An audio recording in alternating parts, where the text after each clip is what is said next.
शैक्षणिक आणि प्रायोगिक मानसशास्त्र याच्यामध्ये ज्या व्याख्या वगैरे असतील ते सगळ्यात महत्वाचं आहे, जे परीक्षेला तुम्हाला विचारलं जातं.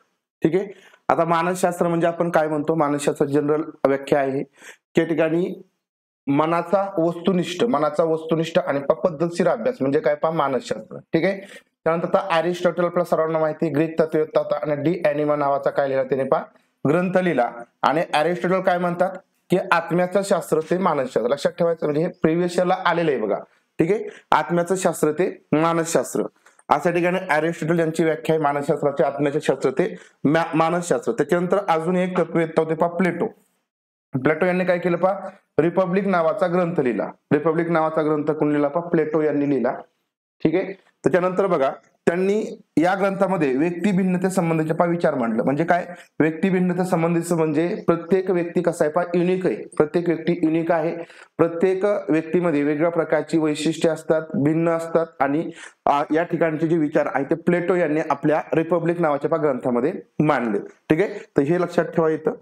त्याच्यानंतर ग्रीक तत्ववेत्तेप्रमाणे रोमन काळात सुद्धा क्विंटिलियन नावाचा एक शिक्षण तज्ञ होऊन गेला क्विंटिलियन. आणि क्विंटिलियनने काय सांगितलं बघा. आता यांची वेगवेगळे जे काय मत आहे ते लक्षात ठेवा, परीक्षे दृष्टीने ते महत्वाचं असतं. क्विंटिलियन नावाचा शिक्षण तज्ञ होऊन गेला आणि त्याने सांगितलं की वक्ता जर करायचा असेल तर वक्ता तयार करायच्या निवडीत व्यक्तीची बुद्धी लक्षात या ठिकाणी घेतली पाहिजे. म्हणजे थोडक्यात काय या ठिकाणी एखादा आपला वक्ता बनवायचा असेल, म्हणजे एखाद्याला भाषण क्षेत्रामध्ये जर तरबेज करायचं असेल तर त्यासाठी त्याची बुद्धी लक्षात घ्यावी. बरोबर ना. वक्ता तयार करायच्या निवडीबाबत व्यक्तीची बुद्धी लक्षात घ्यावी असं कुणी म्हटलंय क्विंटिलियन असं म्हटलं. म्हणजे थोडक्यात बुद्धीला यांनी महत्व दिले. जो बुद्धिवान आहे तोच या ठिकाणी थोडक्यात म्हणजे चांगला वक्ता होऊ शकतो असं ठिकाणी क्विंटिलियन याचं मत आहे. हा रोमन आहे. ठीक आहे. हा कोण आहे रोमन आहे. त्याच्यानंतर मॅकडोगल यांची एक व्याख्या आहे. मॅकडोगलने काय केलं की मनाचा अभ्यास करणारे शास्त्र ते मानसशास्त्र. तर ही व्याख्या त्यांनी म्हणजे या व्याख्याला त्यांनी समर्थन केलं. या व्याख्याला काय केले समर्थन केलंय की या ठिकाणी मनाचा अभ्यास करणारे शास्त्र म्हणजे काय मानसशास्त्र. बरोबर. मनाचा अभ्यास करणारे शास्त्र म्हणजे काय मानसशास्त्र, सायन्स ऑफ माइंड. ही व्याख्या मॅकडोगल यांना काय लक्षात ठेवली, म्हणजे उचलून धरली किंवा त्याला समर्थन केलं. आणि त्याच्यानंतर मग मॅकडोगल यांनी या व्याख्येमध्ये काहीतरी बदल करून स्वतःची एक व्याख्या बनवली. तर मानसशास्त्र हे मनाचे अनुभव मिश्रित आणि वर्णनात्मक शास्त्र आहे. म्हणजे मानवी मनाचा जे अनुभव असेल, बरोबर ना, म्हणजे अनुभवाच्या आधारे अनुभव आले पाहिजे सगळ्यात महत्वाचं. आणि सगळ्यात महत्वाचं त्यांनी जे काही वर्णन केलं असेल, म्हणजे अनुभव आल्यानंतर आपण एखाद्या बाबतीमध्ये वर्णन करू शकतो. तो वर्णनात्मक शास्त्र म्हणजे काय या ठिकाणी मानसशास्त्र. म्हणजे अनुभवा मिश्रित, म्हणजे अनुभवाशिवाय या ठिकाणी मानसशास्त्र नाही. लक्षात ठेवा. म्हणजे अनुभव मिश्रित आणि वर्णनात्मक शास्त्र म्हणजे मानसशास्त्र असं मॅकडोगल यांची या ठिकाणी व्याख्या आहे. ठीक आहे. हे तुम्हाला म्हणजे सगळं आधी आपल्या झालेलं आहे, ऑलरेडी झालेलं, लक्षात घ्या.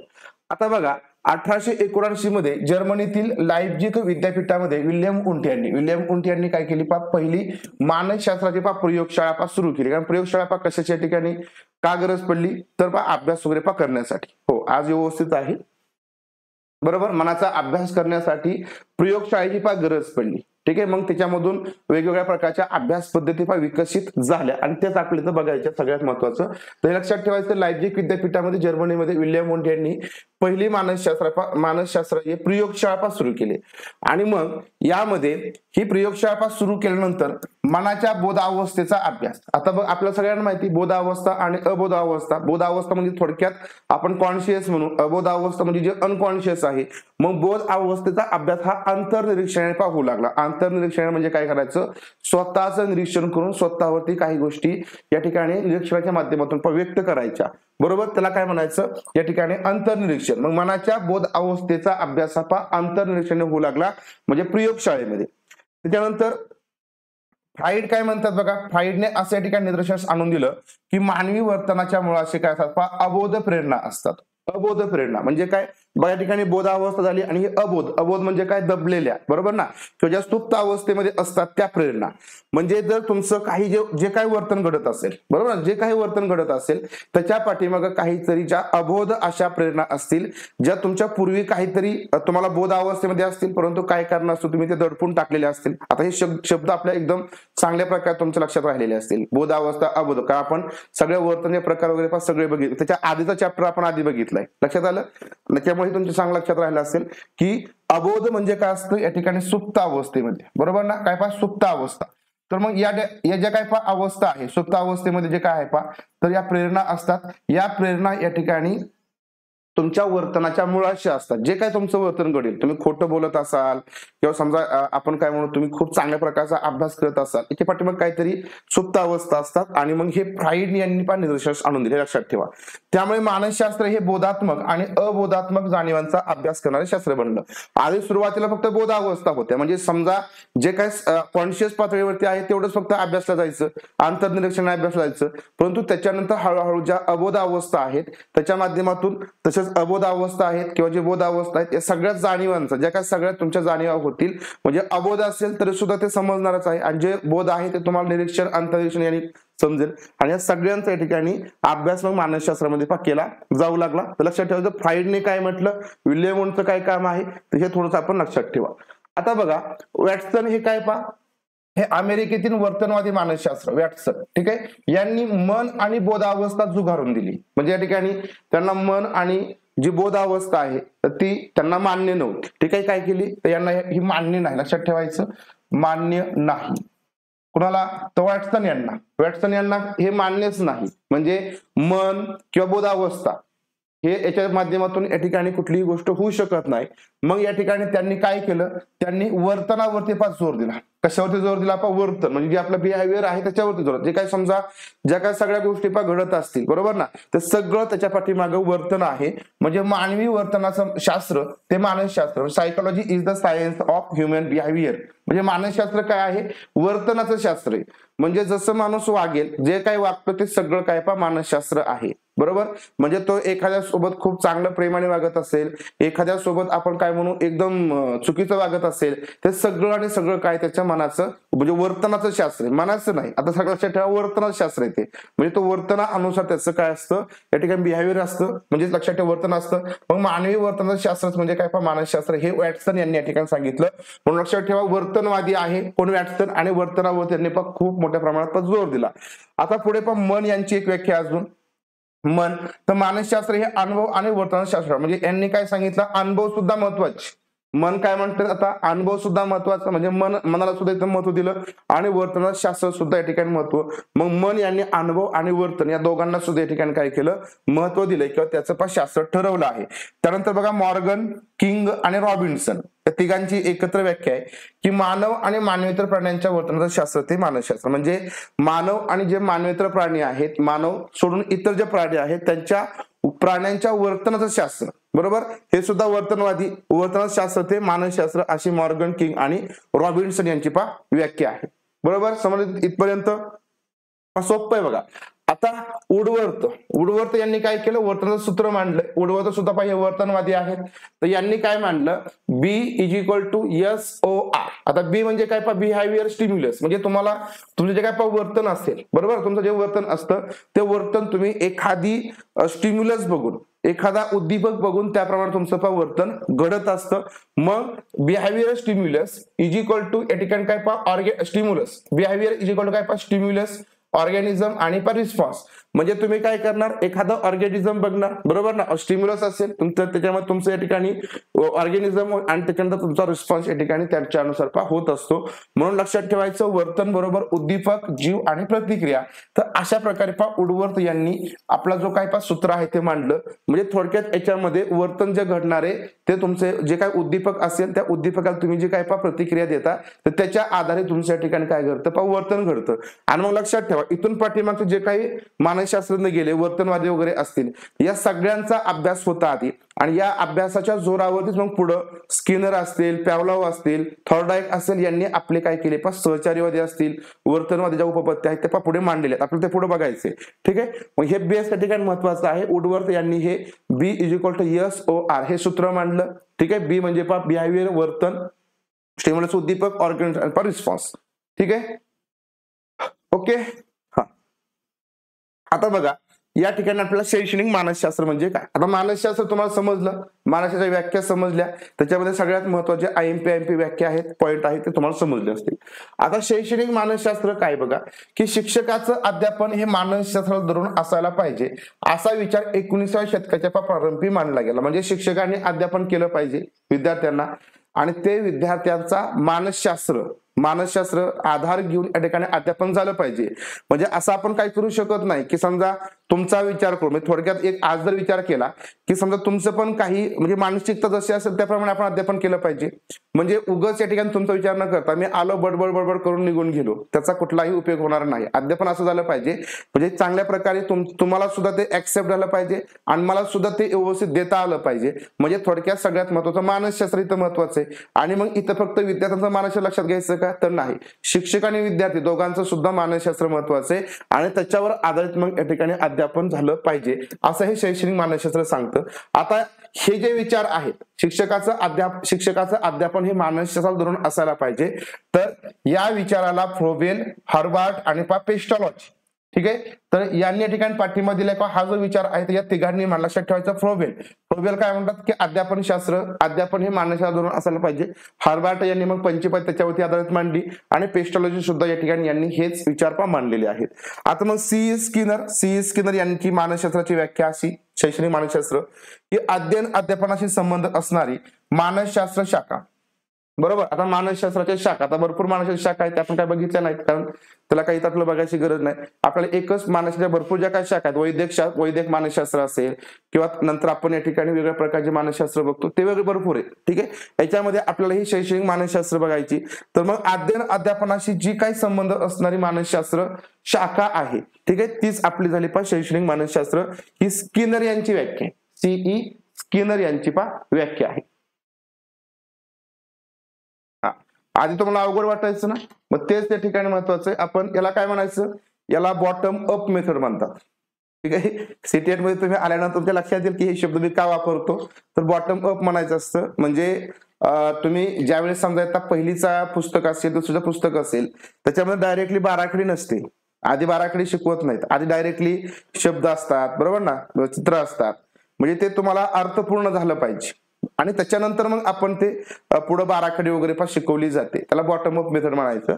मग इथं मला असं वाटतं की तोच प्रकार तुमच्या बाबतीमध्ये म्हणजे झालाय माझ्याकडून की तुम्हाला मी बाकी बऱ्यापैकी ज्या गोष्टी तुम्हाला माहिती सोप्या त्या घेतल्या आणि आता हे तुम्हाला सोपं वाटलं बघा. इथून पुढे आता आपल्याला मग तुम्हाला मी डायरेक्टली रेकॉर्डिंग मध्ये आहे तुमचं, ठीक आहे, रेकॉर्डिंग मध्ये तुम्हाला ज्या उपपत्त्या आहेत त्या आहेत, परंतु आधी का नाही शिकवल्या किंवा ह्याच्यामध्ये का नाही शिकवल्या, कारण तुम्हाला हे महत्वाचं आहे आता आणि त्याच्यानंतर उपपत्ती तुम्हाला लगेच समजणार ते.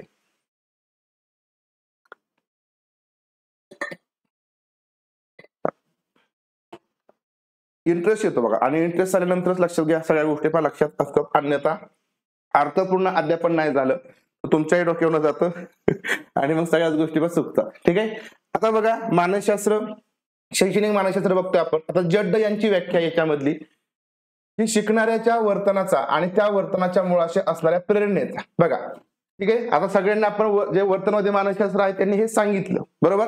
आता मग जड्ड काय म्हणतायत की शिकण्याचं वर्तन कसं आहे, बरोबर ना, आणि त्याच्या वर्तनाशी ज्या काही मुळाशी ज्या काही प्रेरणा असेल त्या प्रेरणाचा अभ्यास करणारे शास्त्र म्हणजे काय शैक्षणिक मानसशास्त्र. म्हणजे तुमचं जे वर्तन आहे त्या वर्तनाच्या मुळाशी ज्या काही प्रेरणा असतील त्याचा अभ्यास या शैक्षणिक मानसशास्त्रामध्ये केला जातो, असं कोण म्हणतात जड्ड म्हणतात. त्यानंतर बघा गुथ्री आणि पॉवर्स यांनी काय म्हटलंय की जे शास्त्र मान्यता पावलेच्या मानसशास्त्रीय तत्वांचा उपयोग हा शैक्षणिक समस्यांचा उलगडा करण्यासाठी करतं. म्हणजे काय करतं की मान्यता पावलेले जे काही मानसशास्त्रीय तत्व आहे, ठीक आहे, बरोबर ना, जे काही मानसशास्त्रीय प्रिन्सिपल असतील ज्याला मान्यता मिळाली त्या प्रिन्सिपलला, त्या तत्वांचा उपयोग हा शैक्षणिक समस्यांचा उलगडा, म्हणजे जे काय शैक्षणिक प्रॉब्लेम असतील, म्हणजे थोडक्यात काही विद्यार्थ्यांना बेरजेमध्ये काय प्रॉब्लेम येत असतील, वाचनामध्ये काय प्रॉब्लेम येत असतील, त्यानंतर त्यांना अजून ज्या काही वेगवेगळ्या ऍक्टिव्हिटी करण्यामध्ये अडचणी येत असतील, या सगळ्या अडचणी सोडवण्यासाठी जे तुमचे सायकोलॉजिकल जे काही तुमचे ऍस्पेक्ट असतात किंवा सायकोलॉजिकल जे काही प्रिन्सिपल असतात तर त्याचा या ठिकाणी उलगडा करण्यासाठी त्याचा उपयोग होतो, त्यालाच या ठिकाणी शैक्षणिक मानसशास्त्र असं म्हणायचं. लक्षात आलं काय म्हणायचं शैक्षणिक मानसशास्त्र. तर अशी व्याख्या गुथ्री आणि पॉवर्स यांनी मांडली. लक्षात ठेवा जड्ड यांची व्याख्या, गुथ्री आणि पॉवर्स यांची व्याख्या. आता शिक्षण प्रक्रियेचं वैशिष्ट्य काय याच्यावरती बघा सारखा प्रश्न विचारला जातो, निगेटिव्ह पॉझिटिव्ह करून. ठीक आहे, बघा शिक्षण ही कशी अखंडपणे चालणारी प्रक्रिया आहे. शिक्षण अगदी आपण काय म्हणू की जन्मल्यापासून तुमचं संपादन होतं, परंतु तिथूनच अप्रत्यक्षपणे जे अनौपचारिक शिक्षण आहे ते सुरुवात होत असतं. अगदी बाळ आपण काय म्हणू की जन्मल्यापासून म्हणजे बघा ते बाळ जन्मलं की लगेचच ते बाहेरच्या वातावरणाचे ऍडजस्टमेंट करायला शिकतं आणि ऍडजस्टमेंट करणं हे काय झालं, शिक्षण झालं. बरोबर ते म्हणजे अनौपचारिक झालं. त्याला आपण लगेच त्याच्यासमोर गुरुजी बसवत नाही, ठीक आहे. ते अनौपचारिक झालं म्हणजे ते थोडक्यात निसर्गाशी ऍडजस्ट करून घेण्याचं काय झालं, अनुकरण किंवा ते शिक्षण झालं. आता मग ही जी प्रक्रिया असते अगदी मरेपर्यंत चालत असते, अगदी मरेपर्यंत. बरोबर. त्यानंतर बघा शिक्षण ही एक नैसर्गिक आणि सहज प्रक्रिया आहे, लक्षात ठेवायचं. शिक्षण कशी एक नैसर्गिक आणि सहज प्रक्रिया आहे. शिक्षण कसं आहे, नैसर्गिक आणि सहज प्रक्रिया आहे. आता तुम्हाला इथं गोंधळात टाकण्यासाठी इथं विचारलं जाईल की शिक्षण ही की असहज, इथं फक्त अ काढला जाईल, फक्त अ काढला जाईल. त्यांना काय जास्त फक्त एकच बटन दाबायचंय अच आणि इथं आपला गोंधळ होतो, लक्षात ठेवायचं. त्यामुळे हे जे काय तुम्हाला बघा तुमच्या अध्ययनाची वैशिष्ट्ये असतील, हे शिक्षणाची वैशिष्ट्ये असतील, याच्यामध्ये सारखे सारखे तसेच प्रश्न विचारले गेलेत आलटून पालटून. त्यामुळे लक्षात ठेवायचं शिक्षण कसं आहे, नैसर्गिक आहे आणि एक सहज प्रक्रिया आहे. शिक्षण ही त्रिकेंद्रात्मक प्रक्रिया आहे. कशी प्रक्रिया त्रिकेंद्रात्मक प्रक्रिया आहे. मग त्रिकेंद्रात्मक प्रक्रिया म्हणजे काय, लक्षात ठेवा. बघा याच्यामध्ये ट्रायंग्युलर, बरोबर ना, काय ट्रायंग्युलर प्रक्रिया. याच्यामध्ये या ठिकाणी शिक्षक, ठीक आहे, काय असणार शिक्षक असणार आहे. याच्यामध्ये काय असेल वातावरण असेल, वातावरण तुमचं कोणतंही असेल. आणि या ठिकाणी काय असणार आहे विद्यार्थी असणार. काय असणार आहे विद्यार्थी असेल. म्हणजे तुम्हाला या ठिकाणी जे शिक्षण आहे याच्यामध्ये शिक्षक, वातावरण आणि विद्यार्थी या गोष्टी या महत्वाच्या आहेत. त्रिकेंद्रात्मक प्रतिक्रिया जी काय प्रक्रिया आहे तर ती याच्यामध्ये असणार आहे.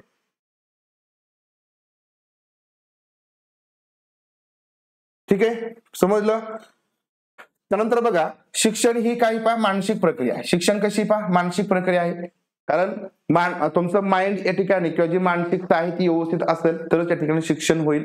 नंतर शिक्षण कशी एक सामाजिक प्रक्रिया आहे. सामाजिक प्रक्रिया म्हणजे सोशल आहे. शिक्षण तुम्हाला सोशली या ठिकाणी मिळतं किंवा तुम्ही त्याच्यातून शिकू शकता. बरोबर. म्हणजे अगदी बाळ शेजारी जायला लागलं की सामाजिकरण सुरुवात होतं. किंवा अगदी आपण बघितलंय की आपली जी आई आहे, जी आई आहे तर ती आई म्हणजे थोडक्यात सामाजिकरणाचा जो पहिला घटक आहे तर तिथून सुरू होतो. नंतर मग तुमचं कुटुंब झालं, कुटुंबापासून शेजारी झालं आणि मग ह्या सगळ्या गोष्टी या मुलांना शिकवत असतात. म्हणजे शिक्षण कसं सामाजिक आहे, मानसिक आहे. शिक्षण औपचारिक आहे, अनौपचारिक आणि सहजपणे दिलं जातं. ते काय होतं सहजपणे दिलं जातं. शिक्षण ही एक स्वयंस्फूर्त प्रक्रिया आहे. स्वयंस्फूर्त आहे शिक्षण. काय स्वयंस्फूर्त आहे. लक्षात आलं. तर अशा प्रकारे ही शिक्षण प्रक्रियेची काही महत्वाची वैशिष्ट्ये आहेत. ओके, थोडस क्लिअर दिसत नाही का? ठीक आहे, बघू आपण. आता बघा वर्तन अभ्यासाची पद्धत.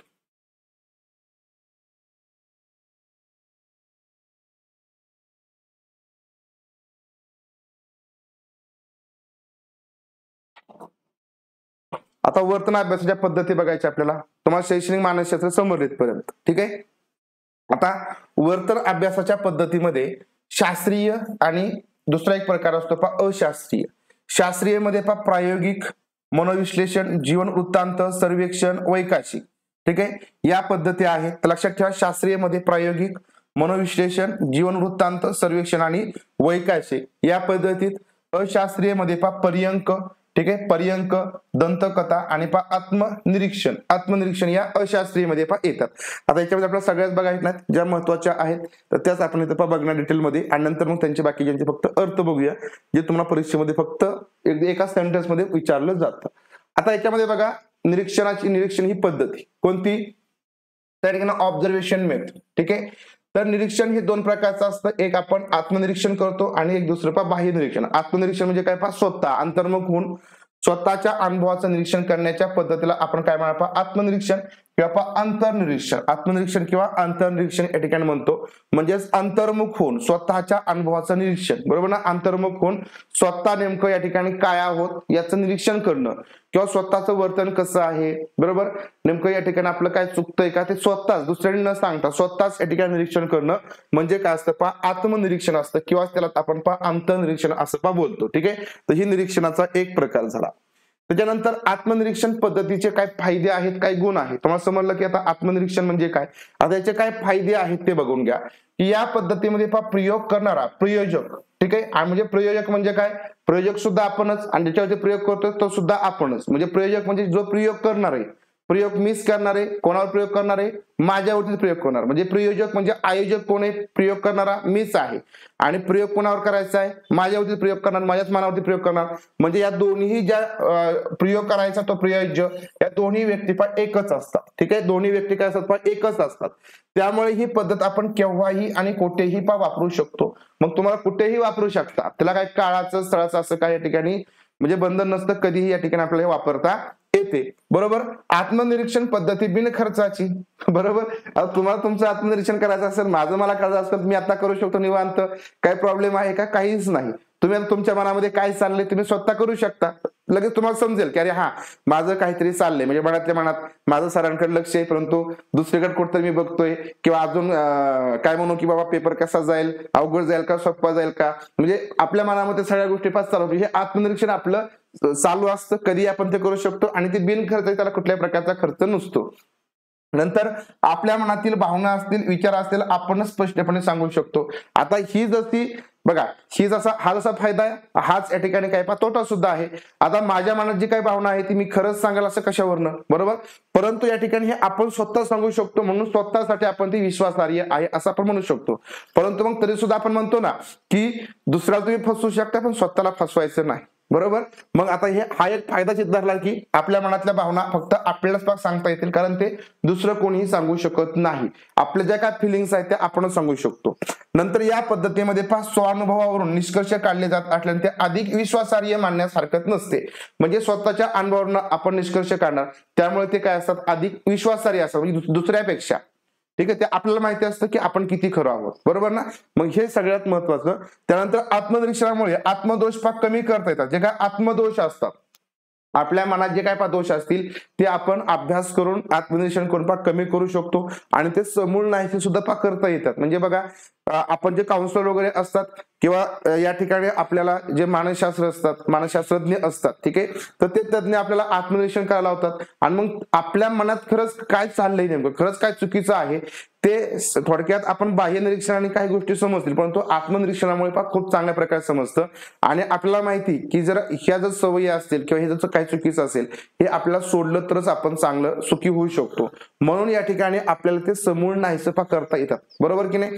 त्यानंतर कोणत्याही वर्तन परिणामाचं सामान्यीकरण करण्यापूर्वी ते कितपत बरोबर आहे याचा पडताळा आत्मनिरीक्षण पद्धतीने घेतात. लक्षात ठेवायचं. म्हणजे तुम्ही एखादं स्वतःचं निरीक्षण केलं, स्वतःचं निरीक्षण स्वतःचं आत्मपरीक्षण केलं, आणि तुम्ही एखादा निष्कर्ष काढला, आणि तो तुम्हाला असं वाटलं की अरे त्यावेळेस काहीतरी सिच्युएशन वेगळी होती, मला परत एकदा पडताळायचंय, तुम्ही परत एकदा तेच आत्मपरीक्षण तुमच्यावरती स्वतःवरती करू शकता. आणि तुम्ही जो काय एखादा आधी म्हणजे तुमचा निष्कर्ष काढला असेल तुमच्या वागण्याबद्दल, वर्तनाबद्दलचा, तर तो परत एकदा पडताळून बघू शकता. म्हणजे आत्मनिरीक्षणामध्ये हे पडताळून पाहता येतं. ठीक आहे. हे काही महत्वाच्या ठिकाणी फायदे आहेत, गुण आहेत. आता हे लक्षात ठेवायचं.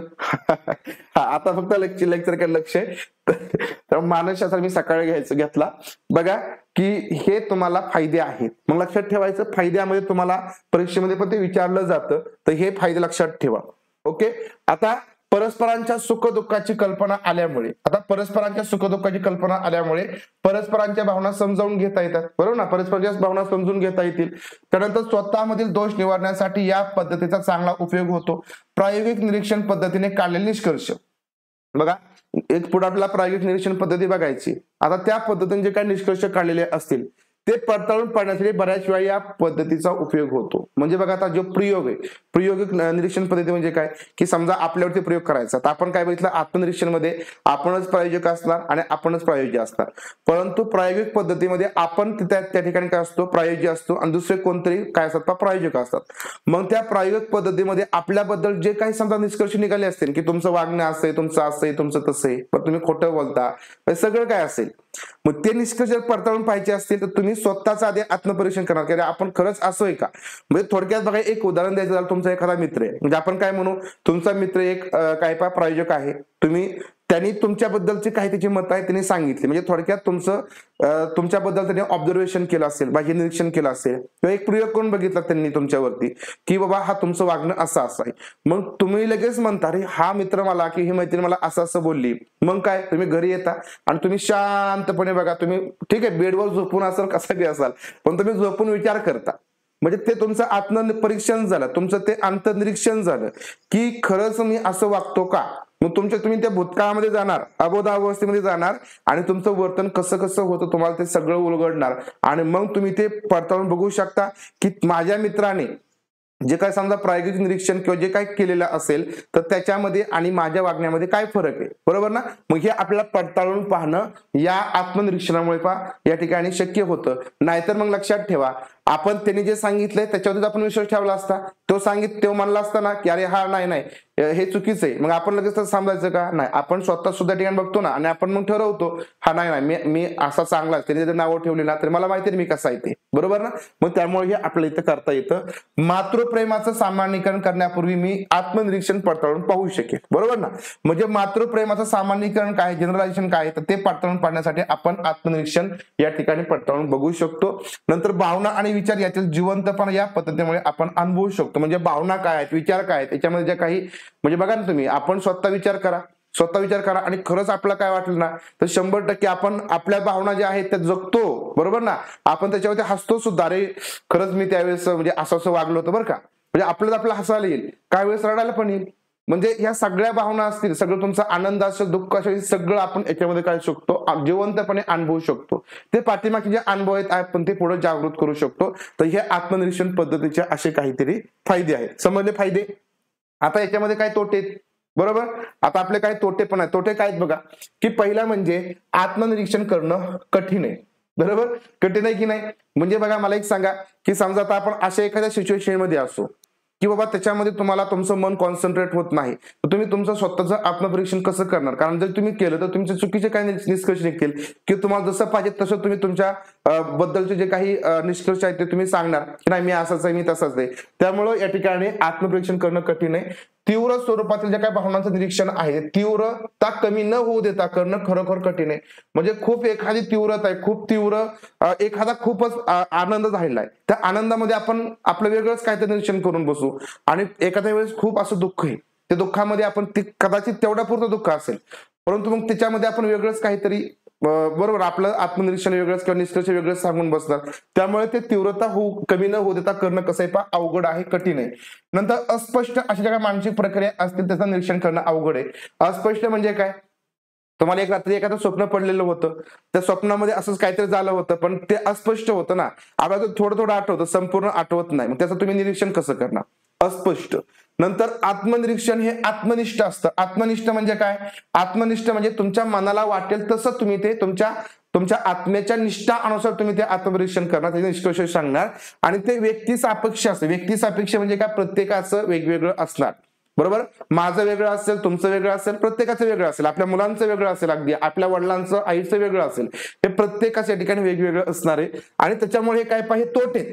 कारण म्हणजे एकच कुठेतरी असायला पाहिजे ना. तुम्ही समजा बाह्य निरीक्षण केलं, तुमचं आत्मनिरीक्षण केलं तर ते जर तुम्हाला योग्य प्रकारे तुमच्या वर्तनामध्ये बदल व्हायला पाहिजे असं वाटत असेल तर ते योग्य प्रकारे प्रामाणिकपणे व्हायला पाहिजे, पण तसं ते होत नाही. नंतर आत्मनिरीक्षण हे व्यक्तिगत असल्यामुळे व्यक्तीच्या आवडीनिवडीचा, वृत्तीचा, पूर्वग्रहाचा परिणाम त्याच्यावरती होत असतो, बरोबर. आवडीनिवडी, वृत्तीचा आणि पूर्वग्रहाचा परिणाम होतो. या पद्धतीने काढलेले निष्कर्ष विश्वासार्ह असणार नाहीत. ठीक आहे. आता बघा फायद्यामध्ये म्हटलंय की स्वतः करता म्हणून विश्वासार्ह आहे, परंतु याच्यामध्येच म्हटलंय की निष्कर्ष काढले तर विश्वासार्ह असलेच असं नाही की ते असणार नाहीत.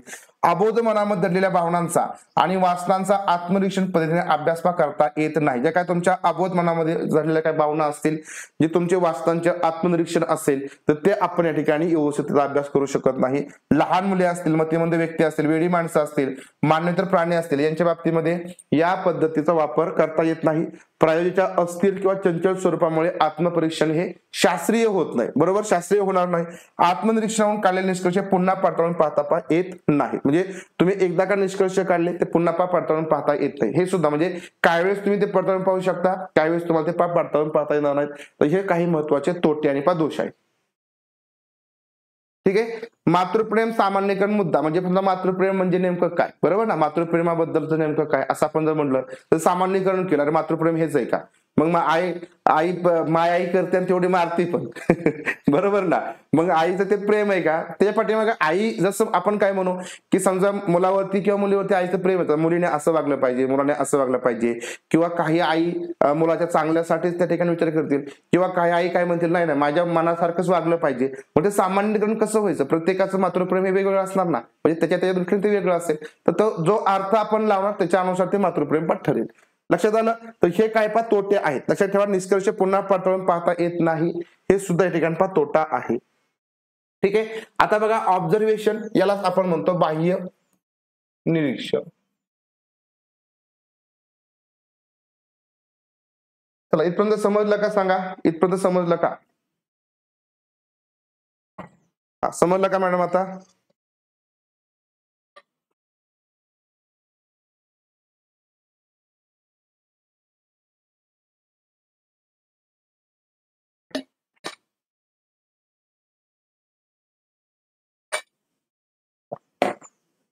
आता बघा बाह्य निरीक्षण. तर नैसर्गिक परिस्थितीमध्ये व्यक्तीच्या किंवा प्राण्याच्या वर्तनाचं केलेलं निरीक्षण म्हणजेच काय असतं पा बाह्य निरीक्षण असतं. आता या निरीक्षणाला पा वस्तुनिष्ठ निरीक्षण असं सुद्धा पा बोललं. लक्षात ठेवायचं, बाह्य निरीक्षण म्हणजेच काय, वस्तुनिष्ठ निरीक्षण. आता आपण अंतर्निरीक्षण बघितलंय, आत्मनिरीक्षण बघितलं, लक्षात आलं, स्वतः करतो. परंतु आपण प्राण्याचं किंवा व्यक्तीचं एखाद्या विशिष्ट स्थितीमध्ये जे निरीक्षण करणार, जे ऑब्झर्वेशन करणार, त्याला आपण बाह्य निरीक्षण म्हणणार, किंवा त्यालाच म्हणायचं वस्तुनिष्ठ निरीक्षण.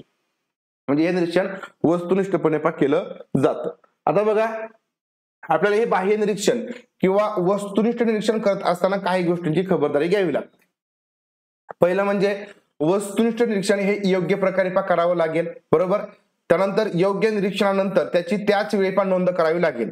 म्हणजे समजा एखादी सिच्युएशन आहे, त्याच्यामध्ये आपण ऑब्झर्वेशन करतोय, तर त्याच वेळेस अगदी त्याच वेळेस आपल्याला निरीक्षण करावं लागेल. आता लक्षात ठेवा, आता ह्या तुम्हाला पद्धती का अभ्यासायच्या आहेत, कारण आपल्या समोर शाळेमध्ये गेल्यानंतर मुलं असतात आणि मग त्यांचं बिहेवियर कसं आहे हे आपण नोंदवतो. कशामध्ये नोंदवतो, ज्या काय आपल्या नोंदी असतात त्याच्यामध्ये आपण नोंदवतो. आणि मग त्याचा विद्यार्थ्यांचं वर्तन खरंच सुधारलंय का, कारण शिक्षणामध्ये आपण काय म्हणतो की विद्यार्थ्याचं वर्तनामध्ये कायमस्वरूपी बदल होणं, बरोबर ना, किंवा या ठिकाणी त्याच्यात जसा योग्य आहे तसा बदल झाला पाहिजे, त्याच्यामध्ये आपण अध्ययन झाला असं म्हणतो. मग ते वर्तन बदल झालेत किंवा नाही यासाठी आपल्याला हे सगळं निरीक्षणाच्या पद्धती माहिती असणं फार गरजेचं आहे. त्यामुळं योग्य एखाद्या सिच्युएशन मध्ये त्याचं वर्तन नेमकं कसं आहे ते लगेच आपण नोंदवून ठेवलं पाहिजे. अन्यथा आपण समजा म्हटलं की बाबा 2 तासाने 3 तासाने नोंदवू, तर त्यावेळेस नेमकं काय झालं होतं त्यावेळेस आपलं थोडंसं पुसटसं आठवतं आणि आपण मग त्यावेळेसच्या त्याच्या निरीक्षणाची नोंद ही थोडीशी चुकीची मांडू शकतो. त्यामुळे ते लगेच मांडणं गरजेचं आहे. निरीक्षण करताना निरीक्षकाची तटस्थची भूमिका असायला पाहिजे. म्हणजे निरीक्षक कसा असायला पाहिजे, तटस्थ पाहिजे. निरीक्षण अचूक होण्यासाठी काळजीपूर्वक करावं लागेल. निरीक्षण करणाऱ्या व्यक्तीची ज्ञानेंद्रिय ही संस्कारक्षम असायला पाहिजे. म्हणजे लक्षात ठेवा, तुमचे डोळे, तुमचे कान, बरोबर ना, हे सगळ्यात महत्त्वाचं, तुमची त्वचा असलेले सगळं ज्ञानेंद्रिय तुमची कार्यक्षम असायला पाहिजे. ना तर उगाच एखाद्याच्या बाबतीमध्ये आपण म्हणतो डोळ्याने बघितलंय वेगळं, कानाने वेगळंच ऐकलंय, आणि मग त्याचं निरीक्षण तुम्ही चुकीचं सांगणार ना, बरोबर की नाही. अरे नाही तो चुकीचाच वागला होता, पण नेमकं काय आपण म्हणतो ना, फक्त कानानेच ऐकायचं नसतं, डोळ्याने पण बघायचं असतं. काही वेळेस फक्त डोळ्यानेच बघायचं नसतं, कानाने पण ऐकायचं असतं. खूप लांब अशा काही 2 व्यक्ती बोलतायत, आपलं ऐकायला नाही येणार, त्याचं आपण निरीक्षण काय वेगळं चुकीचं करू शकतो. त्यामुळं आणि काही वेळेस समजा आपण वेगळंच ऐकू शकतो, पण तसं घडलेलं नसतं. त्यामुळं सगळं ज्ञानेंद्रिय या ठिकाणी महत्वाचे असतात. त्याच्या आधारेच आपण काय करू शकतो, वस्तुनिष्ठ निरीक्षण करू शकतो. केवळ ज्ञानेंद्रिय संस्कारक्षम असून भागत नाही, तर निरीक्षण कशाचं करायचं आणि कसं करायचं याचं प्रशिक्षण हे निरीक्षकास द्यायला असायला पाहिजे. म्हणजे ज्या निरीक्षक असणारे तो ट्रेनिंग असायला पाहिजे, म्हणजे वेल ट्रेन असला पाहिजे, तर तो प्रशिक्षित असला पाहिजे किंवा निरीक्षण कशा प्रकारे करायचं आहे. त्यानंतर निरीक्षण करून नोंद घेताना निष्काळजीपणा या ठिकाणी करता कामा नये. निरीक्षणावरती तुमचे पूर्वग्रह, म्हणजे जो काय पण निरीक्षक असेल तर त्याचा स्वतःचा पूर्वग्रहाचा त्याच्यावर परिणाम नको, आवड निवड यांचा परिणाम होऊ देऊ नये. म्हणजे बघा, किंवा त्याच्या आपल्याला एखाद्याबद्दलचं निरीक्षण करायचंय, त्याच्याबद्दल समजा माझे आधी काहीतरी भांडण वगैरे आहे, बरोबर ना, तर तो कसाही वागला, खूप चांगला वागला, तरी माझे पूर्वग्रह तिथं अडचणीचे ठरणार, अडचण मध्ये येणार, मी त्याबद्दल वेगळंच निरीक्षण नोंदवणार. त्यामुळे ह्या गोष्टी इथं महत्वाच्या आहेत. लक्षात आलं. त्यानंतर बघा आता फायदे कोणकोणते आहेत या वस्तुनिष्ठ निरीक्षणाचे फायदे. जसं आता आत्मनिरीक्षणाचे फायदे बघितले, तसे बघा या वस्तुनिष्ठ निरीक्षणाचे फायदे. या पद्धतीने नैसर्गिक वर्तनाचा वस्तुनिष्ठ अभ्यास करता येईल. म्हणजे तुमचं एखाद्या नैसर्गिक वातावरणामध्ये कशा प्रकारे वर्तन होतं याचा वस्तुनिष्ठ अभ्यास या पद्धतीने आपण करू शकतो. त्यानंतर लहान मुले असतील, मतिमंद मुले असतील, मनोविकृत असणारी माणसे असतील यांच्या अभ्यासासाठी वस्तुनिष्ठ निरीक्षण पद्धती योग्य आहे. म्हणजे आत्मनिरीक्षणामध्ये हे स्वतःचं निरीक्षण करू शकत नाही, परंतु आता मात्र इथं जो काय प्रायोजक असणार आहे तो वेगळा असेल, प्रायोजक वेगळा असेल, बरोबर. त्याच्यामुळे जो प्रायोजक आहे तो त्या प्रायोजकाचं निरीक्षण हे स्वतंत्रपणे करेल. त्यामुळे या लोकांचं पण इथं या ठिकाणी योग्य प्रकारे निरीक्षण करता येईल. नंतर या पद्धतीत निरीक्षण करण्यासाठी विविध साधनांचा वापर करता येतो.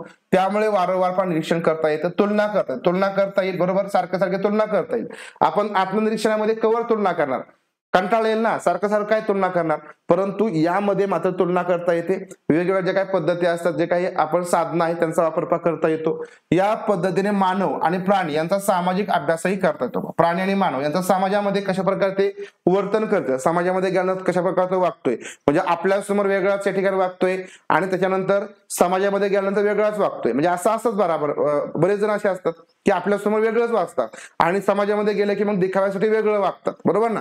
मग लक्षात ठेवा, म्हणजे याचा अभ्यास आपल्या याच्यामधून करता येतो. आधुनिक साधनांचा उपयोग करून अचूकता आणता येते, याच्यामध्ये अॅक्युरेसी आणता येते. त्यानंतर निरीक्षक हे निरीक्षण करीत असतानाच नोंदी ठेवत असल्याने विस्मरणाचा धोका संभवतो. म्हणजे आत्मनिरीक्षणामध्ये कदाचित विस्मरण होऊ शकतं, परंतु निरीक्षक लगेच नोंदी ठेवतील, बरोबर ना. आपण सुरुवातीला बघितलंय कोणत्या गोष्टीची काळजी घ्यायची, तर तुमचं निरीक्षण झाल्याबरोबर नोंदी ठेवायच्या. आता विस्मरण झालं की मग आपण चुकीचं काहीतरी नोंदवू शकतो, परंतु याच्यामध्ये हा धोका संभवत नाही आणि ही पद्धत अत्यंत सोपी आणि स्वस्त आहे. म्हणजे आत्मनिरीक्षणापेक्षा थोडीशी म्हणजे आपण म्हणू की काय खर्चिक आहे, थोडाफार खर्च येऊ शकतो, परंतु सोपी पण आहे आणि स्वस्त सुद्धा आहे आपली ही वस्तुनिष्ठ पद्धती. त्यानंतर बघा याच्या मर्यादा काय काय आहेत. आता निरीक्षण पद्धतीने व्यक्तीच्या केवळ बाह्य वर्तनाचा अभ्यास करता येतो. मानसशास्त्र हे मानवी भावभावनांचा देखील अभ्यास करू इच्छिते, परंतु त्यासाठी या पद्धतीचा वापर करता येत नाही. म्हणजे आपण फक्त बाह्य वर्तन याच्यातून अभ्यास शकतो, परंतु समजा माणसाच्या मनामध्ये काय चाललेलं आहे हे आपण बघू शकत नाही. त्यामुळे हे बाह्य निरीक्षण आहे, तर ही याची एक मर्यादा आहे. आपण माणसाच्या मनामध्ये शिरू शकत नाही, बरोबर. जर माणसाच्या मनामध्ये शिरून जर आपल्याला अभ्यास करता आला असता तर भांडण किंवा या गोष्टी कधीच झाल्या नसत्या, कारण तुमच्या मनामध्ये काय आहे, बरोबर ना. म्हणजे थोडक्यात आता तुम्ही विचार करा किंवा त्याच्या मनामध्ये काय आहे हे तुम्हाला आधीच समजलं, पण तसं होत नाही ना. आपण म्हणतो ना अगदी फार शेवटच्या थरापर्यंत आलं तरी काही त्याला तिच्या मनातलं समजत नाही आणि तिला काय ह्याच्या मनातलं समजत नाही, बरोबर ना. मग या गोष्टी मात्र इथं आहेत. आणि जर मला असं वाटतं की हे जर झालं तसं यंत्र वगैरे विकसित व्हावं की पुढच्या मनामधलं काही नेमकं चाललेलं आहे, त्याला काय अपेक्षा आहे, म्हणजे आपण किती पण गोष्टी करा की शेवटपर्यंत काही सांगता लागत नाही. आता म्हणजे ह्या रिअल गोष्टी आहेत. मग तसंच जर समजा एखादा मुलगा आहे, आता आपलं थोडं शाळेकडे येऊया, जर एखादा मुलगा आहे तो का अभ्यास करत नाही, त्याच्या काही अडचणी आहेत, हे एक शिक्षक म्हणून, बरोबर, एक शिक्षक म्हणून त्याच्या मनामध्ये नेमकं काय चाललं हे आपल्याला अभ्यासता आलं असतं, परंतु याने त्याच्या मनामध्ये काय चाललं हे आपल्याला अभ्यासता येत नाही. ठीक आहे, हे लक्षात घ्या. त्यानंतर व्यक्तीचं बाह्य वर्तन हे आंतरिक प्रेरणाचं किंवा भावनांचं प्रकटीकरण असतं. काय बघा, बाह्य वर्तन काय असतं, त्याला एखादी आंतरिक प्रेरणा मिळाली असेल किंवा त्याची भावना असेल तर त्याचं प्रकटीकरण काय असतं, बाह्य वर्तनामधून असतं. हे जरी खरं असलं तरी ते पूर्ण अंशाने सत्य नसतं. म्हणजे आपण म्हटलं ना की बरेच जण बघा त्याला किती दुःख तरी कदाचित ते बाहेर दाखवण्यासाठी समाधानाने हसू शकतो, स्माइल त्याच्या चेहऱ्यावरती असेल, म्हणून या ठिकाणी काय सगळंच सत्य नसतं. लक्षात आलं. त्याच्यानंतर बघा निरीक्षण पद्धतीने फक्त वर्तन घडतं किंवा नाही, तसेच कोणते वर्तन घडते एवढेच पाहता येतं. म्हणजे वर्तन घडतं किंवा घडत नाही हे फक्त बघता येईल. ते तसे का घडते याचं स्पष्टीकरण या पद्धतीने गोळा केलेल्या माहितीवर देता येत नाही. म्हणजे एखादा व्यक्ती या पद्धतीमध्ये असं काच वागला, बरोबर ना, फक्त निरीक्षण घडतं किंवा घडत नाही हे बघता येईल, परंतु तो त्यावेळेस असं का वागला, त्याने असं का केलं असेल याचं उत्तर आपल्याला या बाह्य निरीक्षणातून देता येत नाही. जी माहिती आपण गोळा करतो त्यातून मिळत नाही. व्यक्तीने कितीही वस्तुनिष्ठ राहायचे ठरवले तरी त्यामध्ये निरीक्षक व्यक्तीबद्दलचे मत किंवा एखाद्या घटनेसंबंधीचा पूर्वाग्रह हा त्या निरीक्षणातून डोकावतोच. म्हणजे आपल्याला एखाद्या परिस्थितीमध्ये नेमकं काय घडलेलं असेल किंवा काय घडू शकतं हे आपल्याला आधीच माहिती असतं, त्यामुळे तो पूर्वग्रह त्याच्यामध्ये येत असतो. मग याचं वर्तन असं होऊ शकतं हे आधीच कदाचित त्याचा अनुमान काढला जाऊ शकतो एक निरीक्षक म्हणून, बरोबर ना. त्याच्यामुळे या ठिकाणी हे थोडंसं चुकीचं असेल, ही एक मर्यादा आहे. निरीक्षण करणं ही अत्यंत वेळखाऊ पद्धत आहे. निरीक्षण करणं म्हणजे खूप वेळ खाऊ असणार आहे, पुढचा कसा वागेल, त्याने कुठल्या सिच्युएशन मध्ये कसं वागायला पाहिजे हे आपण थोडक्यात ठरवलेलं असू शकतो, किंवा समजा तो वागेल किंवा नाही हे आपल्याला बघावं लागेल, त्यामुळे वेळ याच्यामध्ये भरपूर जाईल. त्यानंतर निरीक्षकांना थकवा येऊन त्याचा परिणाम त्याच्या निरीक्षणावरती होण्याची शक्यता असते. म्हणजे त्याला आता कंटाळा आलाय, चला निघून जाऊ असे आपण म्हणणार किंवा ते सोडून देणार. म्हणजे अशा प्रकारच्या या काही मर्यादा आहेत. इथून लक्षात आलं. आता ही पद्धत आहे प्रायोगिक पद्धती, एक्सपेरिमेंटल मेथड. बाह्य निरीक्षण झालं तुमचं, अंतर्निरीक्षण झालं, ठीक आहे. आता प्रायोगिक पद्धती. तर प्रयोगाच्या सुरुवातीला प्रयोग होण्यापूर्वी आता एक्सपेरिमेंटल मेथड असते, त्याच्यामध्ये काय होतं, प्रयोगपूर्व चाचणी दिली जाते. लक्षात ठेवायचं की ह्याच्यामध्ये हे महत्वाचं आहे. आता हे तुम्हाला समजलं प्रायोगिक म्हणून याच्यामध्ये आपल्याला सगळ्यात लक्षात येतं की याच्यामध्ये काय प्रयोगशाळेमध्ये जाऊन प्रयोग केले जातात. ठीक आहे. आता प्रयोगशाळेमध्ये किंवा याच्यामध्ये आपण काय म्हणू, सुरुवातीला काय काय दिलं जातं, तर एक प्री टेस्ट सुद्धा दिली जाते. ठीक आहे. काय असते, एक प्री टेस्ट दिली जाते. प्रयोग झाल्यानंतर पुन्हा दोन्ही गटांची एक प्रयोगानंतरची चाचणी म्हणजे पोस्ट टेस्ट दिली असते. एक आधी म्हणजे पूर्व चाचणी आणि प्रयोग झाल्यानंतरची एक पोस्ट टेस्ट दिली जाते. प्रायोगिक गटाच्या बाबतीमध्ये कोणता बदल झाला हे शोधून काढलं जातं. आणि मग या दोन चाचणी दिल्या म्हणजे प्रयोगापूर्वी काय नेमकी या ठिकाणी त्यांची मनस्थिती होते, नंतर त्याच्यामध्ये मग दरम्यानच्या काळामध्ये काहीतरी प्रक्रिया झाली असेल, आणि प्रयोग झाल्यानंतर म्हणजे प्रयोग याच्या दरम्यान झाला आणि प्रयोग झाल्यानंतर परत एकदा एक चाचणी घेतली जाईल. मग प्रयोग आपण ज्यावेळेस करतो बरोबर, त्याच्यामध्ये ह्याच्यामध्ये काय वर्तनामध्ये काय बदल झाला का हे आपल्याला या पोस्ट टेस्ट आणि प्री टेस्ट याच्यामध्ये पडताळून पाहता येतं. आता प्रयोगामध्ये पूर्वनियोजित किंवा नियोजित अशा वर्तनाचं वस्तुनिष्ठ निरीक्षण केलं जातं. वस्तुनिष्ठ म्हणजे लक्षात आलं, वस्तुनिष्ठ म्हणजे थोडक्यात तिथं बाह्य निरीक्षणच होतं. मग फक्त लक्षात ठेवायचं की ते पूर्वनियोजित असतं किंवा नियोजित अशा वर्तनाचं वस्तुनिष्ठ निरीक्षण केलं जातं आणि या निरीक्षणावरून निष्कर्ष काढले जातात. आता बघा, नियोजित असं वर्तन म्हणजे काय, की बाबा हा म्हणजे खरंच रडतोय किंवा समजा हा खरंच दुःखी आहे किंवा हा असा का वागतो, तर हे त्याचं वागणं लक्षात ठेवायचं आणि त्या वागण्यावरून हे त्याचं वागणं नेमकं असं का आहे, म्हणजे त्याचं वर्तन कशामुळे आहे, तर एवढंच आपल्याला तपासायचंय. आणि मग हे या ठिकाणी तपासून त्याचं निरीक्षण केलं जाईल आणि त्याच्यावर निष्कर्ष काढले जातात. तर हे अशा प्रकारची एक प्रायोगिक पद्धती आहे. ठीक आहे. आता प्रायोगिक पद्धतीमध्ये बघा म्हणजे वैशिष्ट्य काय काय असतात, तर सगळ्यात महत्वाचं म्हणजे किमान याच्यामध्ये दोन व्यक्तींची गरज असते. प्रायोगिक पद्धतीमध्ये किमान दोन व्यक्तींची गरज आहे, दोन व्यक्ती असणं गरजेचं आहे.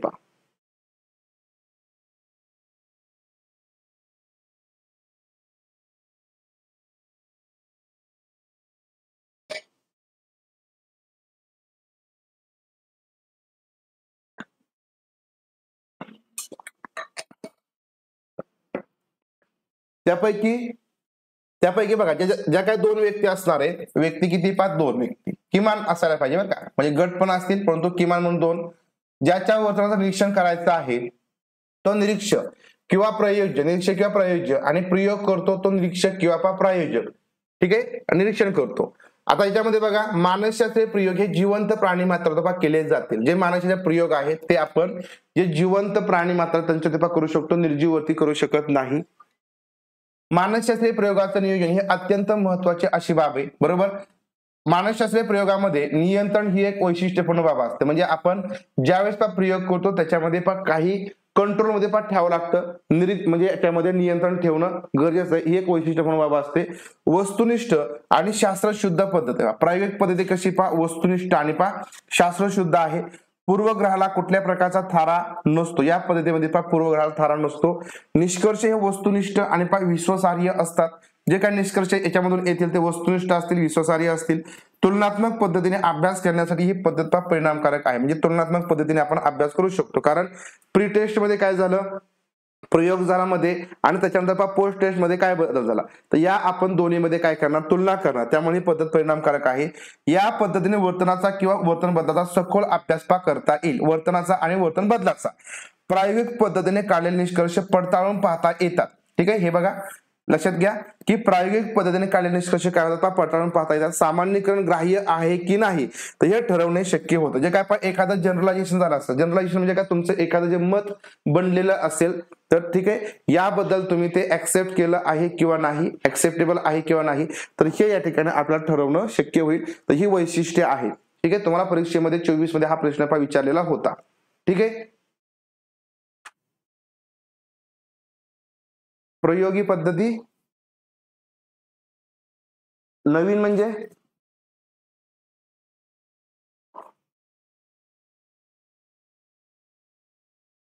ठीक आहे, इथपर्यंत समजलं का?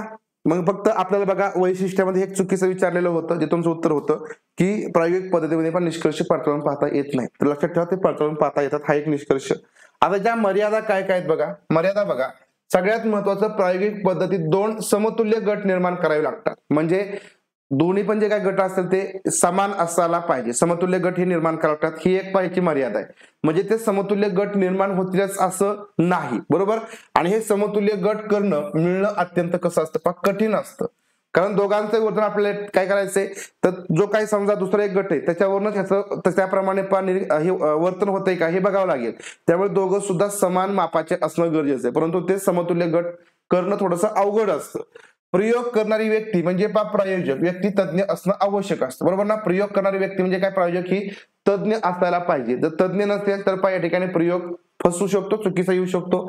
ज्या व्यक्तीवरती प्रयोग केला जातो त्या प्रयोज्य व्यक्तीची वृत्ती ही प्रयोगाला अनुकूल नसेल.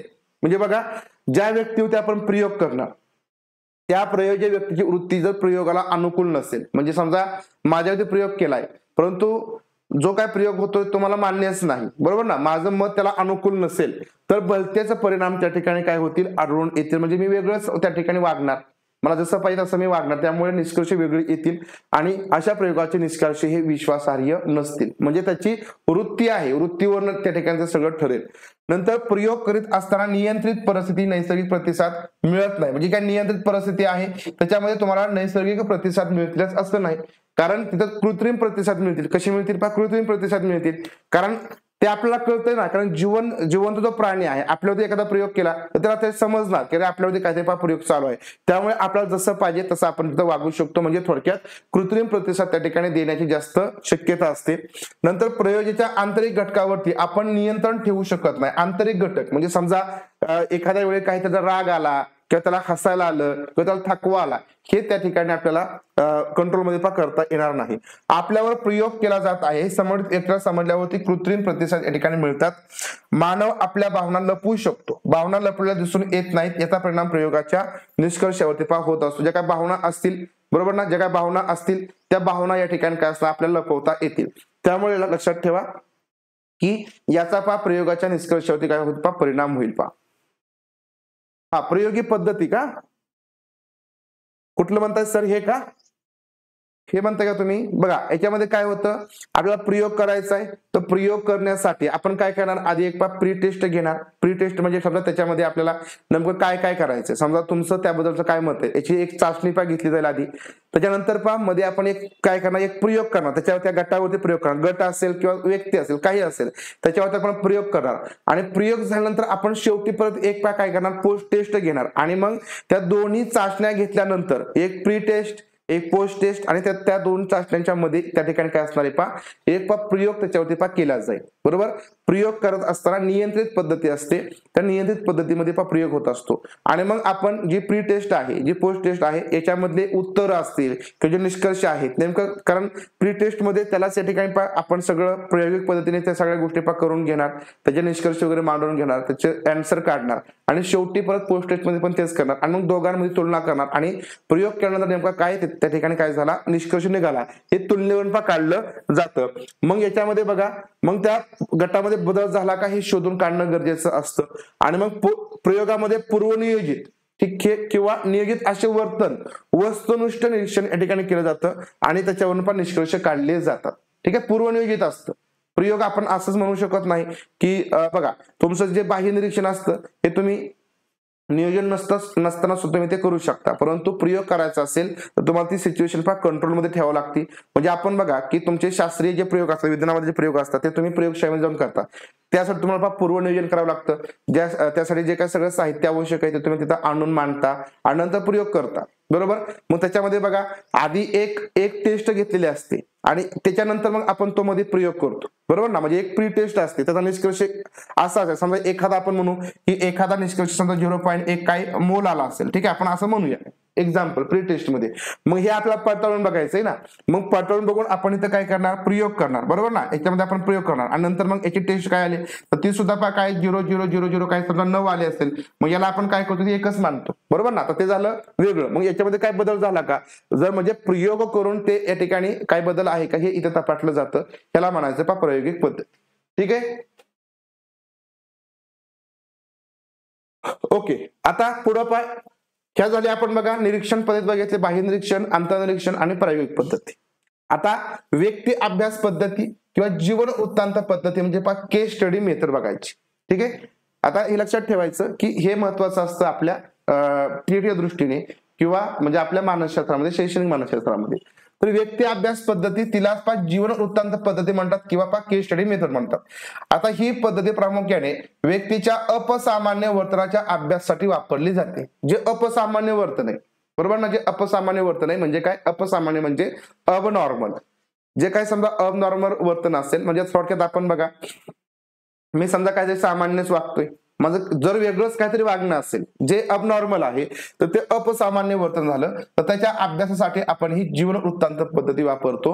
म्हणजे एखादा विद्यार्थी का बरं असं वागतोय, तो याच्यापूर्वी खूप चांगल्या प्रकारे अभ्यास करायचा, मग असंच आता असं काय झालंय, तर मग ती आपण त्याची एक केस स्टडी करतो. मग त्याचं सगळं घरदार असेल, त्याच्या वडिलांची आईचं काय भांडण वगैरे झाले का, हे सगळं आपण तपासत असतो. मग त्या अपसामान्य वर्तन अभ्यासनासाठी जीवन वृत्तांत किंवा व्यक्ती अभ्यास पद्धती असते. यामध्ये व्यक्तीच्या वर्तनाचा अभ्यास करताना त्याच्या भूतकाळातील वर्तनाचा आणि इतिहासाचा अभ्यास केला जातो आणि मग त्याच्यामध्ये काय चुकीचं त्याच्या बाबतीमध्ये घडलेलं आहे का आणि मग त्याचा परिणाम आताच्या जीवनामध्ये काय होतोय का हे अभ्यासलं जातं. नंतर उदाहरण बघा, एखाद्या व्यक्तीने एखादा गुन्हा केला तर त्याच्या गतकालीन जीवनातील घटनांचा मागोवा घेऊन त्याच्या संदर्भात त्याच्या वर्तनाचा अर्थपा लावला जातो. ही झाली व्यक्ती अभ्यास पद्धती, केस स्टडी. आता या पद्धतीचा वापर करून फ्राइड यांनी वर्तनाबाबत क्रांतिकारक उपपत्ती मांडली. लक्षात ठेवायचं की फ्राइड यांनी ही एक क्रांतिकारक उपपत्ती मांडली. वर्तनाच्या बाबतीमध्ये क्रांतिकारक उपपत्ती मांडली कोणी, फ्राइड यांनी. ठीक आहे. याचा अभ्यास करून त्यानंतर बघा याच्यामधली वैकसिक पद्धती, ठीक आहे, डेव्हलपमेंट मेथड आहे. वैकसिक म्हणजे काय, डेव्हलपमेंट मेथड म्हणजे विकास कशा प्रकारे होतो. आता व्यक्तीच्या जन्मापासून, आता ही विकासाच्या मेथड आपल्याला झाल्यात. ठीक आहे. आता बघा, व्यक्तीच्या जन्मापासून तिची शारीरिक, बौद्धिक, भावनिक विकास होत असतो आणि हा विकास बऱ्याच अंशी नैसर्गिकरित्या होतो. या व्यक्ती विकासाच्या निरीक्षणावरून व्यक्तीच्या वर्तनाचा अभ्यास या वैकसिक पद्धतीमध्ये केला जातो. म्हणजे समजा तो आपण म्हणू की पहिल्या बाल्यावस्थेमध्ये कसं आहे, उत्तर बाल्यावस्थेमध्ये कसं आहे, त्याच्यानंतर आपण म्हणू की पुढच्या कुमारावस्थेमध्ये कसं आहे, बरोबर ना. या प्रत्येक अवस्थेतून तो कसा कसा विकसित होत गेला, तर याच्या निरीक्षणावरून त्या व्यक्तीचा काय करतात अभ्यास केला जातो, त्याच्या वर्तनाचा अभ्यास केला जातो. याला म्हणायचं वैकसिक पद्धती. वैकसिक पद्धतीमध्ये दोन उपागम असतात. ठीक आहे. दोन अप्रोच असतात. ठीक आहे. उपागम म्हणजे काय, दोन अप्रोच असतात. पहिला असतो रेखांश उपागम. रेखांश म्हणजे लॉंगिट्युडिनल ऑफ अप्रोच आणि दुसरा असतो अक्षांश म्हणजे क्रॉस सेक्शनल. ठीक आहे. अक्षांश आणि रेखांश. रेखांश उपागम आणि दुसरा असतो अक्षांश उपागम. आता रेखांश म्हणजे लक्षात ठेवायचं आणि अक्षांश हे दोन लक्षात ठेवा की वैकसिक पद्धतीमध्ये डेव्हलपमेंट मेथडमध्ये या दोन पद्धती असतात. ठीक आहे. आता याच्यामध्ये रेखांश म्हणजे काय बघा, रेखांश उपागम म्हणजे काय की व्यक्तीच्या जन्मापासून त्याच्या वाढणाऱ्या वयानुसार, म्हणजे या ठिकाणी पहिली मेथड शिशु अवस्था झाली, नंतर बाल्यावस्था झाली, नंतर कुमारावस्था, ही आपण एकाच क्रमाने त्या ठिकाणी अभ्यासत असतो, बरोबर ना. वयानुसार येत जाणाऱ्या विकासावस्था आणि त्यातील त्या व्यक्तीच्या अथवा व्यक्तीच्या गटांची वर्तन वैशिष्ट्ये ही या रेखांश उपागम मध्ये अभ्यासली जातात. म्हणजे आपण काय म्हणू ते एक टप्प्याटप्प्याने असणार एका सरळ रेषेमध्ये असेल. अक्षांश उपागमामध्ये काय असतं की समान वयोगटाच्या अनेक मुलांच्या वर्तनाचा अभ्यास. अक्षांश म्हणजे समजा जो काही समान वयोगट आहे, म्हणजे समजा इथं समजा आपण म्हणून 14 वयोगट आहे, इथे सुद्धा 14 आहे, परंतु हा मुलगा वेगळा आहे, हा मुलगा वेगळा, ही मुलगी वेगवेगळी, व्यक्ती वेगवेगळे आहेत. मग यांच्या वर्तनाचा अभ्यास करून प्रत्येक वयोगटाची किंवा विकास अवस्थेची वर्तन वैशिष्ट्ये निश्चित केली जातात आणि या मानकाच्या म्हणजे नॉर्थ संदर्भात अपेक्षित व्यक्तीच्या वर्तनाचा अभ्यास केला जातो. म्हणजे आपण काय म्हणू की बाल्यावस्थेमध्ये समजा बाल्यावस्था आहे किंवा शिशु अवस्था आहे, तर शिशु अवस्थेचा अभ्यास करायचा आहे, तर आपण एकाच व्यक्तीच्या अभ्यासावरून शिशु अवस्थेची वैशिष्ट्ये मांडू शकत नाही. तर त्यासाठी शिशु गटामध्ये काही 10-15 मुलं एकत्र घ्यायची, बरोबर ना, आणि प्रत्येकाचं वर्तन कसं आहे मग त्याच्यावरनं आधारित आपण काय करायचं, शिशु अवस्था गटातील जे काही मुलं असतील तर त्यांचं वर्तन कसं असतं, त्यांची गुणवैशिष्ट्ये कोणकोणते आहेत, तर हे आपल्याला या अक्षांश उपगमामध्ये अभ्यासता येतं. ठीक आहे. विविध स्तरासाठीचे असे मानक निश्चित करणं हे अत्यंत जटिल आणि जिकिरीचं काम असतं, कारण लक्षात ठेवा प्रत्येकाचं वागणं वेगवेगळं असतं. मग त्याच्यावरनं एक सामान्य नियम आपल्याला मांडावे लागतात, की मग आपण म्हणणार की शिशु अवस्थामध्ये हे वर्तन आहे, त्याचा मानसिक विकास असा आहे, भावनिक विकास असा आहे, सामाजिक विकास असा आहे. नंतर पुढे गेलं की बाल्यावस्थेमध्ये तो असा वागतो. म्हणजे ते सगळ्यांच्या अभ्यासावरून आपल्याला एक जनरलायझेशन करावं लागेल. त्याच्यानंतर मग आपण पुढे म्हणतो कुमार अवस्थेमध्ये असेल त्याचा भावनिक विकास असा होतो. मग पुढे मग त्याला वादळाच्या अवस्था म्हटलं जाईल. कोण म्हणते शांत असतात, कोण म्हणते समजदार असतात, कोण काय म्हणतंय की समजा ते समजदार नसतात. मग हे सगळ्यांचा काहीतरी विचार करून आपल्याला एका ठिकाणी यावं लागतं. मग हे थोडंसं अवघड असतं, बरोबर ना. नेमकं मन कुणाचं म्हणायचं, बरोबर ना. प्रत्येक जण माणसाचं वेगळंच मत मानतो. मग हे त्याला जसे अनुभव येतील, त्याला जसे वागणं त्यांचं दिसलं असेल तर त्याच्या अनुसार या ठिकाणी हे थोडंसं अवघड आहे. मग अशा प्रकारे हे रेखांश असतात आणि अक्षांश उपगम असतात कशामध्ये, वैकाशिक पद्धतीमध्ये. लक्षात आलं, समजलं इथपर्यंत. हा, आता बघा ह्या दोन पद्धती राहिल्या फक्त आपल्या शेवटच्या, तर याबद्दल जास्त काही विचार जात नाही, फक्त आपल्याला अर्थ लक्षात ठेवायचा. पर्यंक पद्धती काय असते. पर्यंक पद्धती अशी असते की ज्याच्या माध्यमाने चिंतन करून निष्कर्ष काढण्याची, म्हणजे चिंतन करतो आपण, बरोबर ना, आपल्या मनात चिंतन करतो, विचार करतो आणि त्याच्यावर पण निष्कर्ष काढण्याच्या अभ्यास पद्धतीला पर्यंक पद्धती, आर्मचेअर मेथड असं बोललं जातं. ठीक आहे. निष्कर्ष काढून म्हणजे चिंतन करून आपण जे काही निष्कर्ष काढतो तर त्यालाच म्हणायचं पर्यंक पद्धती. आणि दंतक पद्धत म्हणजे ह्या कशात अशास्त्रीय आहेत. कशात ह्या अशास्त्रीय आहेत, लक्षात ठेवा. दंतक कथा पद्धती म्हणजे याचप्रमाणे दंतक कथा किंवा ऐक्यू माहितीवरून, दंतकथा असतील किंवा जे ऐक्यू माहिती आहे त्याच्यावरून निष्कर्ष काढण्याची पद्धती म्हणजे दंतक पद्धती असते. ठीक आहे. ऐक्यू माहितीवरून किंवा या ठिकाणी जी काही दंतकथा असेल, म्हणजे एखादी दंतकथा ऐकली असेल त्याच्यावरून आपण काहीतरी निष्कर्ष काढतो. ठीक आहे. त्याला काय म्हणायचं, दंतकथा पद्धती. आणि पर्यंक पद्धती म्हणजे आपण निरीक्षण काही करून चिंतन करून, बरोबर ना, चिंतन करून निष्कर्ष काढणं म्हणजेच या ठिकाणी पर्यंक पद्धती. समजलं का याच्यामध्ये. दोन्ही उपगटामध्ये मुलांचं निरीक्षण करावं लागतं का. हो. आता ही आपल्या पद्धती जे आपण विकास अवस्था म्हणतो ना, तर त्याच्यामध्ये या पद्धती आहेत विकास अवस्था. आपल्या प्रत्येक आपण बाल्यावस्था वगैरे सगळ्या अवस्था बघितल्या, तर त्याच्यासाठी ह्या मेथड वापरल्या जातात. की मग त्या बाल्यावस्था असतील किंवा समजा तुमच्या कुमारावस्था असतील किंवा अगदी प्रौढावस्था असेल, याच्यामध्ये कसं कसं वर्तन होतं, तर हे तुम्हाला या ठिकाणी एखाद्या टप्प्यानुसार तुम्ही या ठिकाणी बघणार. आणि इथं तुम्हाला थोडंसं क्रॉस करावं लागेल. म्हणजे हा मुलगा म्हणजे त्याच वयाचा हा मुलगा, दुसरा मुलगा किंवा मुलगा मुलगी कसं वागतात, तर हे क्रॉस याच्यामध्ये या ठिकाणी व्हेरीफाय केलं जातं. समोर इथपर्यंत. ठीक आहे. एवढाच सेशन होता. आता याच्या पुढे आपल्याला सगळ्यात महत्वाचं अध्ययन बघायचंय. अध्ययन सुरू आपल्याला करायचंय आणि त्याच्यामध्ये ज्या काही सगळ्या उपपत्त्या आहेत त्या आपण एकदा बघणार आहे. आणि त्याच्यानंतर मग अध्यापनावरती परिणाम करणारे घटक, हे आपलं महत्वाचं राहिले. आता आपण काही जे घटक आहेत ते छोटे छोटे घटक ते प्रश्नांच्या माध्यमातून कव्हर करूया, कारण मग ते छोटे छोटे घटक असतात. प्रश्न घेतले की तुम्हाला ते लक्षात येऊन जातं. ठीक आहे. समजलं इथपर्यंत. ठीक आहे. थांबूया आपण इथं. 9 ते 11 पर्यंत तुमचा गणिताचा सेशन असेल. आणि आज तुमचा हिंदीचाही सेशन होईल आणि विज्ञानचाही सेशन होईल. ठीक आहे. त्याच्यानंतर मराठीचा सेशन तुमचा संध्याकाळचा होतोच, मॅडम घेत आहेत, बरोबर. त्यामुळे जवळजवळ आपले सगळे सेशन व्यवस्थित चालू आहेत आणि जास्तीत जास्त रिव्हिजन आपली होईल. त्यामुळे सगळे सेशन जरी तुम्ही लाईव्ह नाहीत बघितले तरी तुम्ही आपले रेकॉर्डिंग मध्ये बघत चला. ठीक आहे. ओके. थांबूया आपण इथं.